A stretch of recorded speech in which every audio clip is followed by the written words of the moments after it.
म्हणून सरसकट 27% आरक्षण देणं हे कायद्याला धरून नाही, आणि म्हणून त्यांनी राज्य शासनानं सांगितलं की स्थानिक स्वराज्याच्या निवडणुका तुम्ही घेऊ शकता, स्थानिक स्वराज्याच्या निवडणुका घेऊ शकता, पण त्या निवडणुकीमध्ये ओबीसीला आरक्षण राहणार नाही हे असताना लक्षात घ्या. म्हणजे कायद्याच्या मार्फत, कोर्टाच्या निर्णयामार्फत स्थानिक स्वराज्याचं म्हणजे राजकीय आरक्षण ओबीसीचं लागू होणार नाही अशी असणारी परिस्थिती आहे. भारतीय जनता पक्ष असं म्हणते की ओबीसी हा आमचा असणारा डीएनए आहे. मी इथल्या असणाऱ्या ओबीसीना आगाह करतोय की सुप्रीम कोर्टामध्ये काही जण गेले की केंद्र शासनाला आपण आदेश द्या की जात न्याय जनगणना झाली पाहिजे, जात न्याय जनगणना झाली पाहिजे म्हणून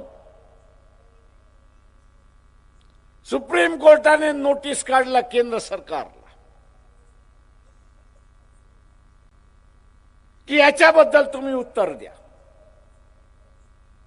केंद्र सरकारने ॲफिडेव्हिट दाखल केला, सुप्रीम कोर्टामध्ये ॲफिडेव्हिट दाखल केला आणि ॲफिडेव्हिट वरती सांगितलं की आम्ही जात जनगणना घेऊ शकत नाही आणि घेणारही नाही. कोर्टासमोर आकडेवारी आणायची,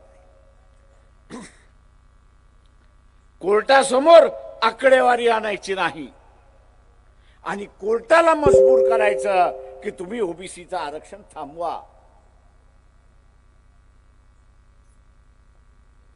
नाईलाजाने कोर्टाने असणारा तो निर्णय देऊन टाकला की माहिती नसल्यामुळे ओबीसीचं आरक्षण लागू करता येत नाही. कोणामुळे? सरकार कोणाचं आहे? तर भारतीय जनता पक्षाचं सरकार आहे की ज्यांचा डीएनए ओबीसी असं म्हणतात.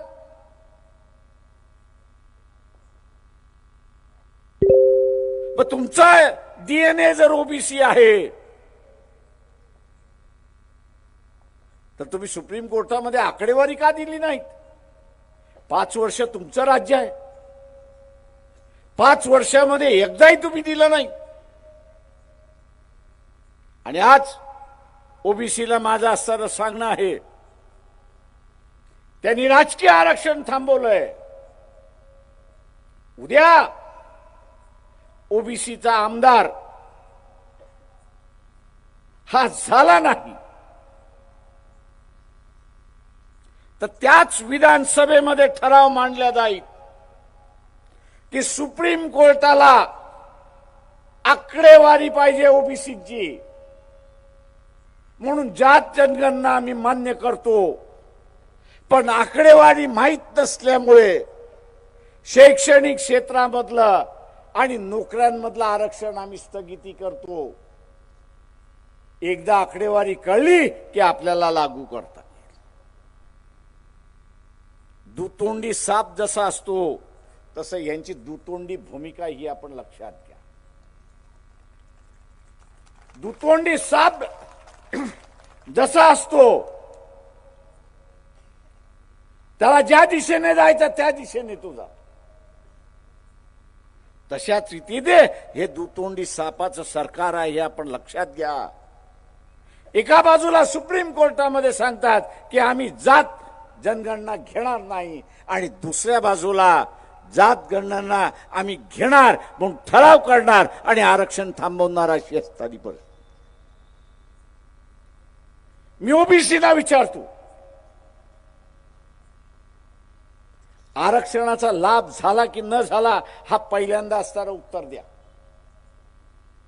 आरक्षणाचा लाभ झाला असेल तर छाती ठोकपणे मला सांगता आलं पाहिजे की मी आरक्षणवादी आहे आणि आरक्षणाचं संरक्षण मी करणार.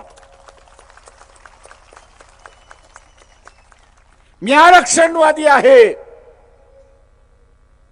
आणि मी आरक्षणाचं संरक्षण करणार आहे. या दोन आघाड्यांनी, काँग्रेसची आघाडी असेल, बीजेपीची आघाडी असेल, किती ओबीसीना उमेदवारी दिल्यात, किती उमेदवारी दिलेले आहेत. माझ्या माहितीप्रमाणे एकाने 28 उमेदवार दिलेले आहेत आणि दुसऱ्याने असताना 32 उमेदवार दिलेले आहेत अशी परिस्थिती आहे. एकाने 28 दिल्या आणि दुसऱ्याने 32 दिल्या. जिथे 52% ओबीसीची संख्या असं म्हटलं जातं, 244 पैकी किती उमेदवारी पाहिजे होत्या? 144 उमेदवारी पाहिजे होत्या. ते 144 उमेदवारीच्या ऐवजी एकाने 28 दुसऱ्याने 32. जे राजकीय दृष्टिकोनातून आपल्याला मान्यता द्यायला तयार नाहीत, राजकीय दृष्टिकोनातून ओबीसीचा हक्क डावलायला निघालेले आहेत, त्या राजकीय पक्षांना ओबीसीने डावललं पाहिजे, त्यांना नाकारलं पाहिजे. हे आव्हान मी आज ओबीसीने या ठिकाणी असताना करतो.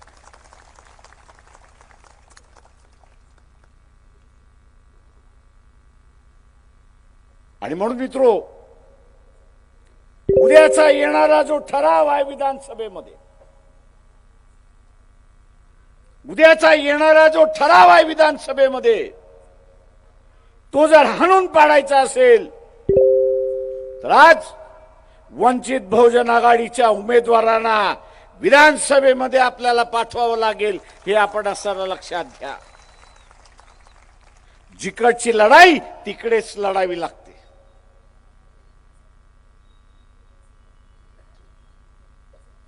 जिकडची लढाई तिथेच लढावी लागते. विधानसभेतली लढाई विधानसभेमध्येच लढावी लागेल. आणि विधानसभेची लढाई लढवायची असेल तर आमदारच लढवू शकतो आणि आपल्याकडे आमदार असल्याशिवाय आपण ती लढाई करू शकत नाही, हे लक्षात घ्या.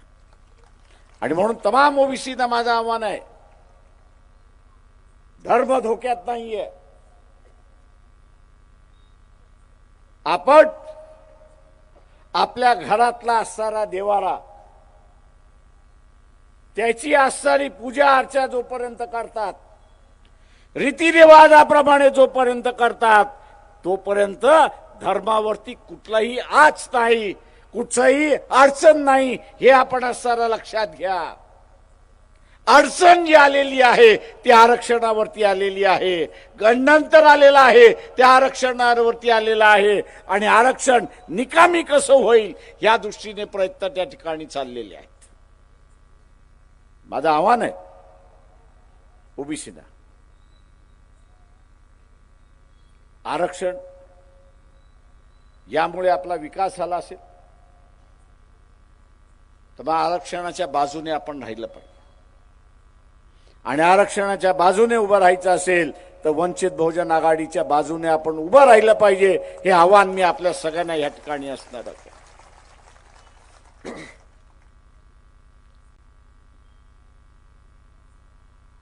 ज्या किंवा जो धोका ओबीसीच्या आरक्षणाला आहे त्याच्यापेक्षा मोठा धोका हा एससी एसटीच्या आरक्षणाला, हे लक्षात घ्या. इतर निकालच लागून गेला आणि तोही कोर्टामार्फत निकाल लागून गेला. निकाल काय आहे? वर्गीकरण करा, मान्य आहे. वर्गीकरण झालं तर ह्या याच्यातले दोन त्याच्यातले दोन भांडत बसतील, त्याच्या पलीकडे काही होणार नाही.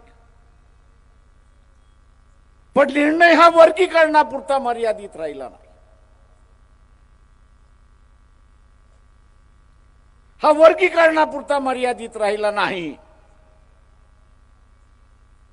ते तू पुढे गेला आणि त्यांनी सांगितलं की या वर्गीकरणाबरोबरच क्रीमी लेअर त्या ठिकाणी येणार आहे. क्रीमी लेअर सुद्धा लागू केला जाईल. त्याच निर्णयामध्ये क्रीमी लेअर म्हणजे काय याचं सांगण्यात आलं. क्रीमी लेअर काय सांगण्यात आलं की एखाद्या कुटुंबाने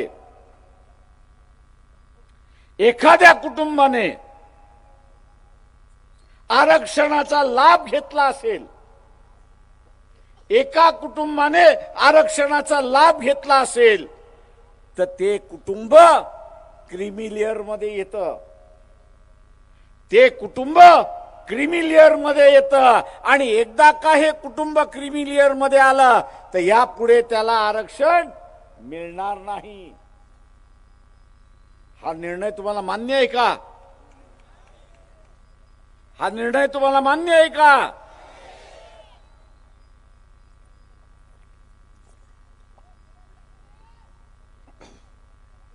हा निर्णय जर मान्य नसेल तर रस्त्याच्या लढाईवरनं जिंकता येणार नाही, हे लक्षात घ्या. मोर्चा काढून लढता येणार आणि जिंकता येणार नाही. परिसंवाद घेऊन तो असताना जिंकता येणार नाही. कोर्टाचा निर्णय रद्द करण्याचे अधिकार कोणाला आहेत? कोर्टाचा निर्णय रद्द करण्याचा अधिकार हा सुप्रीम कोर्टाला आहे आणि राज्य विधानसभा नाही. पार्लमेंटला आहे आणि राज्य विधानसभेमध्ये आहे. आता विधानसभेचा वापर करायचा असेल तर काय केलं पाहिजे? विधानसभेचा वापर करायचा असेल तर काय केलं पाहिजे? काय केलं पाहिजे? नुसतं मतदान नाही तर आमदार निवडून आणले पाहिजेत, हे असताना लक्षात घ्या. नुसतं मतदान करून चालणार नाही तर आमदार तुम्हाला निवडून आणावे लागतील. आणि उद्या का आमदार निवडून आले, उद्या का आपण आमदार निवडून आले तर आपल्या हातामध्ये ताकद येते, हे लक्षात घ्या. आणि ज्याला कोणाला सरकार करायचंय खुशाल कर, पण त्या विधानसभेमध्ये ठराव मंजूर झाला पाहिजे की सुप्रीम कोर्टाने वर्गीकरणाचा आणि क्रीमी लेअरचा दिलेला निकाल हा चुकीचा निर्णय आहे आणि म्हणून हे सभागृह तो निर्णय रद्द करते. हा अधिकार विधानसभेला आहे. पण तेव्हा सांगू शकतो आपण, हा अधिकार कधी आपण वापरू शकतो, पक्ष म्हणून कधी आपण वापरू शकतो? आमदार असतील त्याच वेळेस. आणि म्हणून आज आपली जबाबदारी आहे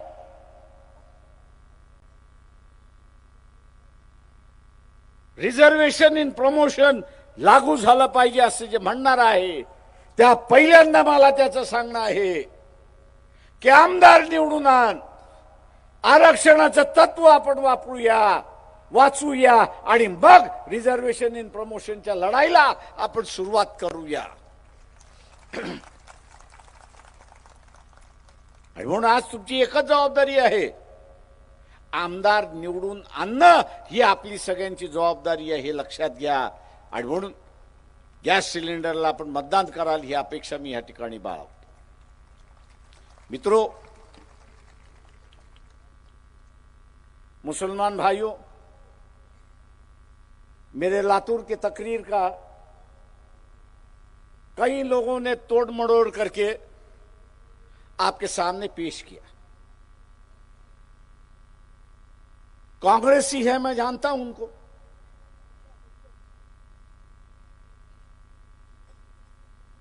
उनकी जो बहुत सारी गलतियां हैं, उनमें से एक सबसे बड़ी गलती है कि महाराष्ट्र के 32 मतदार संघ ऐसे हैं, महाराष्ट्र के 32 मतदार संघ ऐसे हैं कि जहां कांग्रेस का पंजा नहीं है, लेकिन वहां एकनाथ शिंदे की शिवसेना और दूसरी तरफ उद्धव ठाकरे की शिवसेना, ऐसी परिस्थिति है। और वहां वंचित बहुजन आघाड़ी का उम्मीदवार है।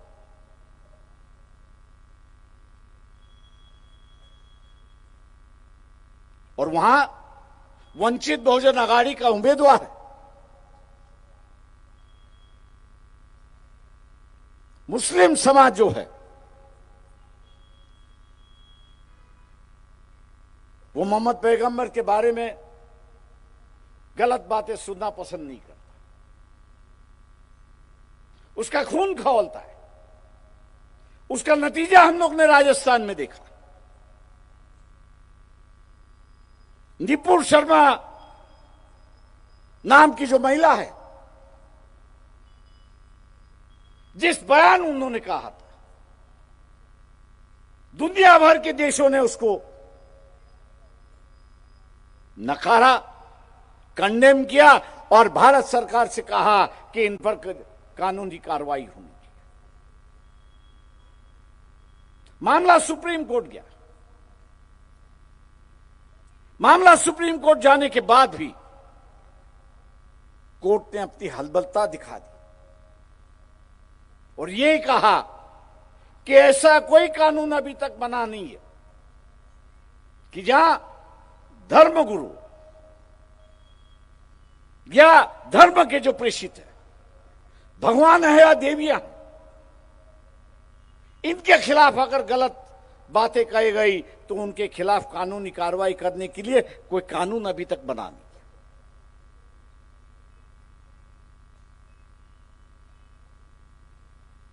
देश भर मुसलमानों ने आवाज उठाई, नारे लगे, लाखों के जुलूस निकले, लेकिन कार्रवाई हुई क्योंकि कानून नहीं था। इसलिए वंचित बहुजन आघाड़ी, कपिल पाटिल जिसको हम लोग ने जिताया था, उसके माध्यम से विधानसभा में, विधान परिषद में मोहम्मद पैगंबर के बिल, एक कानून पेश किया गया। सभागृह ने उसे मान लिया। हम लोग उम्मीद कर रहे थे कि कांग्रेस इसको उठाएगी और कानून की शक्ल वहां पर देगी। मैंने बड़े बड़े कांग्रेस के नेताओं से कहा, यह जिम्मेदारी हम लोग ने ली है, आपको सिर्फ अभी कानून करना है। तो कांग्रेस वाले मुझसे कहते थे थोड़ा धीरज रखो। मैंने कहा आप कितने हादसा करना चाहते हो? दिन प्रतिदिन पैगंबर के बारे में लोग अनाप शनाप बातें लिखते जा रहे, लोगों मुसलमानों का खून खौल रहा। आप क्या चाहते हो? यहां पर दंगा फसादी आप चाहते हो? जो मिडिल ईस्ट में चल रहा है, क्या वो भारत में करना चाहते हो? धीरे से कांग्रेस वाले हमको सुनाते थे और कहते थे, प्रकाश भाई इतनी हिम्मत नहीं है हम में। जो हिम्मत आप दिखा रहे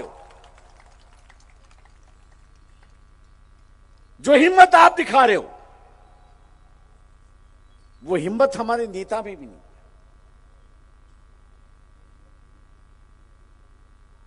जहां हमारा नेता अकलियत ये लफ्ज इस्तेमाल करता है, लेकिन मुसलमान ये लफ्ज इस्तेमाल करने के लिए तैयार नहीं है। आप इस पर से सोच लो। आज इस पर से सोच लो। तो हमने कहा कि भी हम इलेक्शन के लिए रोके। मैं आज मुसलमानों से कह रहा हूं,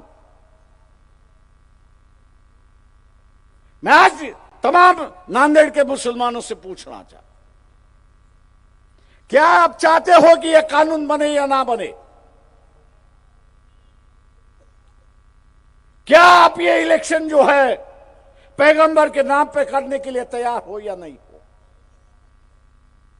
और यही सवाल मैंने वहां पर उठाया था कि अगर ये 32 मतदार संघ जो है, जहां पर एक तरफ एकनाथ शिंदे है, दूसरी तरफ उद्धव ठाकरे है, आज भी अपने तकरीर में कहता है कि मैं उस शिवसैनिक पे गर्व करता हूं कि जिन्होंने बाबरी मस्जिद शहीद की।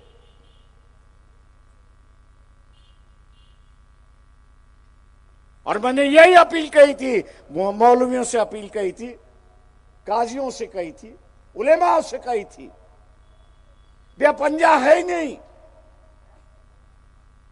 तो आप वंचित बहुजन आघाड़ी के पीछे क्यों नहीं खड़े हो जाते हो? आप ये ऐलान क्यों नहीं करते हो कि वंचित बहुजन आघाड़ी अगर जीतती है तो मोहम्मद पैगंबर का बिल कानूनी बनता है, और जो कोई पैगंबर के बारे में या किसी और भगवान के बारे में अनाप शनाप लिखेगा तो 7 साल की सजा उसको होगी। क्या मुसलमान ये चाहता है या नहीं चाहता है? ये सवाल मुसलमानों ने अपने ज़मीर से पूछना चाहिए। हम तो लड़ते रहेंगे, हम इंसानियत के पुजारी हैं।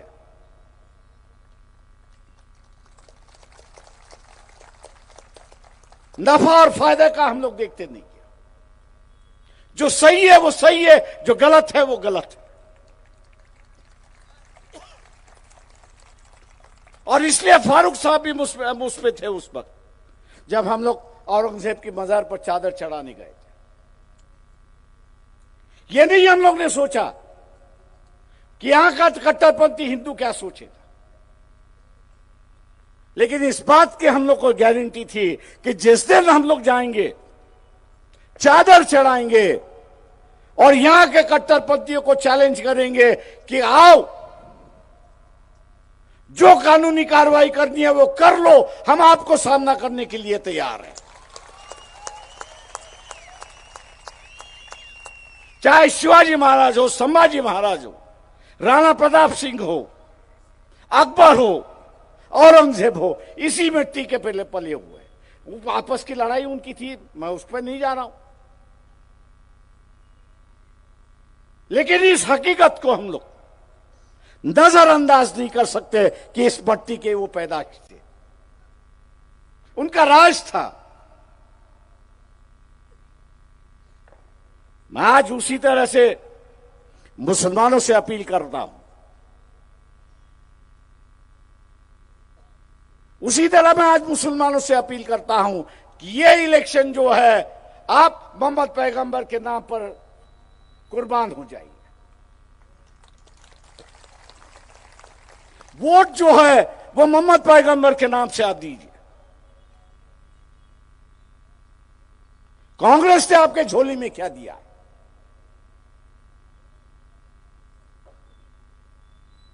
जो उम्मीदवार दिया है उसके खिलाफ शिवसेना का उम्मीदवार खड़ा है। मैं मुसलमानों से पूछना चाहता हूं कि क्या यहां का मराठा आपको वोट देने के लिए तैयार है? ठोक के कहता हूं कि वंचित बहुजन आघाड़ी का जो वोटर है, जिसको हम लोग कहेंगे वो उसी को ही जाएगा और दूसरे किसी को नहीं जाएगा। मैं इतना ही मुसलमानों से कहूंगा, अगर दोस्ती करना चाहते हो तो इज्जत की और बराबरी की दोस्ती होनी चाहिए।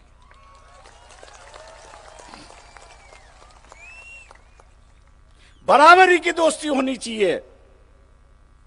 दोस्ती ऐसी न हो कि हम दूसरों की बैग लेके चले।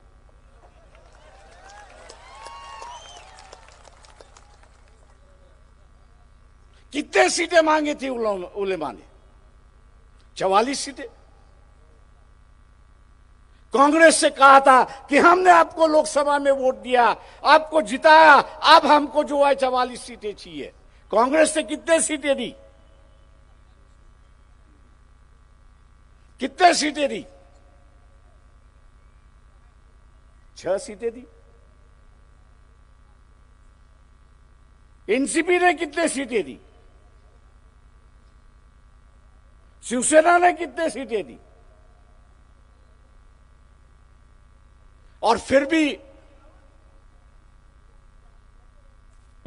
जो उम्मीदवार वंचित बहुजन आघाड़ी ने खड़े किए हैं, उन मुसलमानों उम्मीदवार के पीछे तो आप कम से कम खड़े रहिए।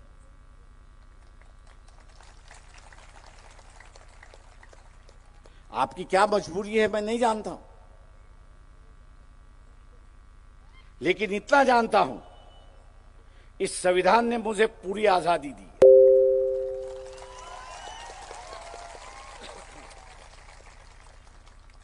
ना डर ना खौफ,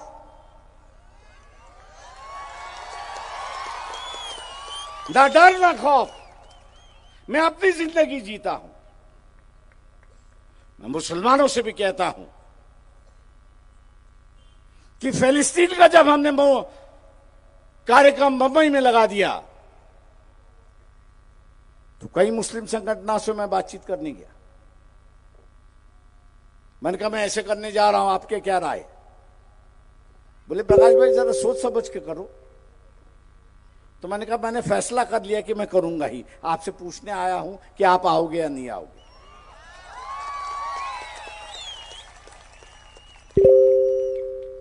आए सभी जन। तो बाद में मैंने उनसे पूछा आपने आगे क्यों नहीं आया? आप आगे आते तो हम आपके पीछे हो जाते। मैं आज यहां के मुसलमानों से कहना चाहता हूं, बिना खौफ और बिना डर अपनी जिंदगी अगर गुजारनी है तो आपकी नाव वंचित बहुजन आघाड़ी के साथ जोड़ लो और आप भी उसी तरह से जियोगे। दोस्तों, मैं यही कहूंगा,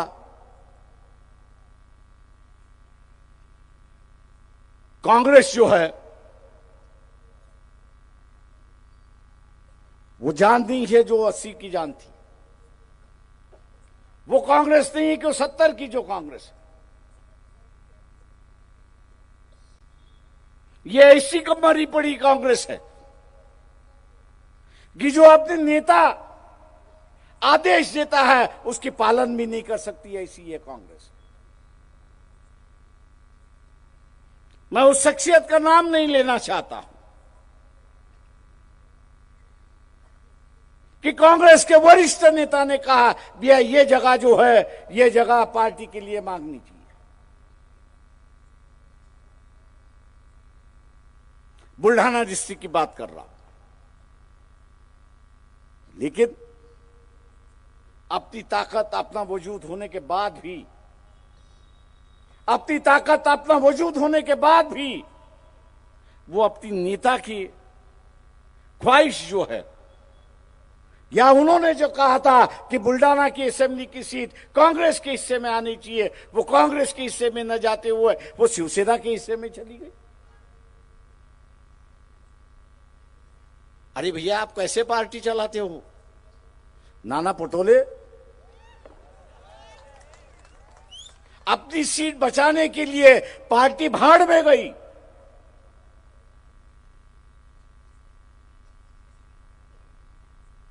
अपनी सीट बचाने के लिए कांग्रेस पार्टी भाड़ में गई और ऐसे नेताओं के पीछे यहां का मुसलमान भाग रहा है।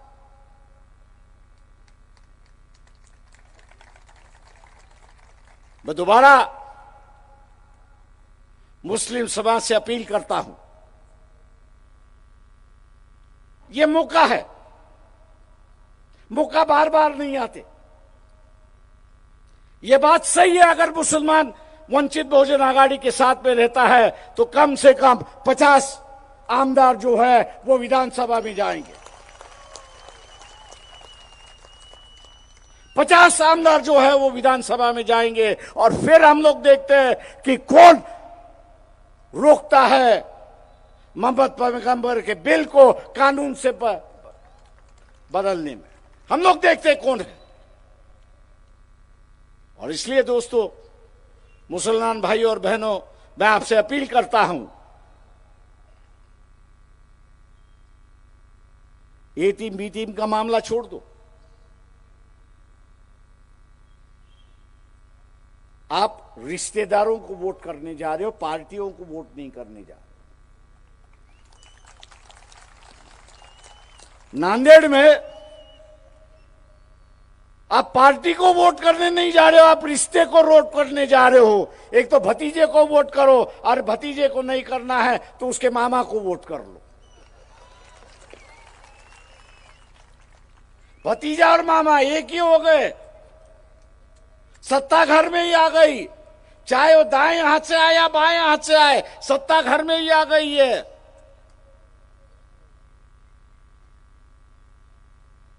कहां से मुसलमान आपको न्याय मिलेगा? मैं जो बात कर रहा हूं फिर गौर करिए। और 20 तारीख को मोहम्मद पैगंबर का बिल कानून बनने के लिए आप गैस सिलेंडर को वोट कर दीजिए, पार्लियामेंट में भी कर दीजिए और असेंबली में भी कर दीजिए। जो कानून हम असेंबली में बनाएंगे वही कानून पार्लियामेंट में लगता है तो पूरे देश में लगता है।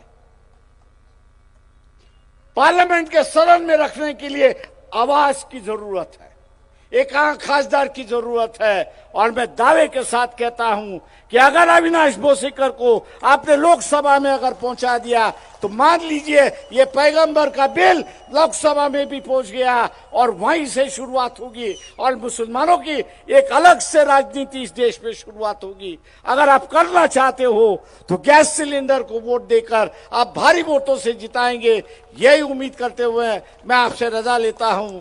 जय भीम, अल्लाह हाफिज।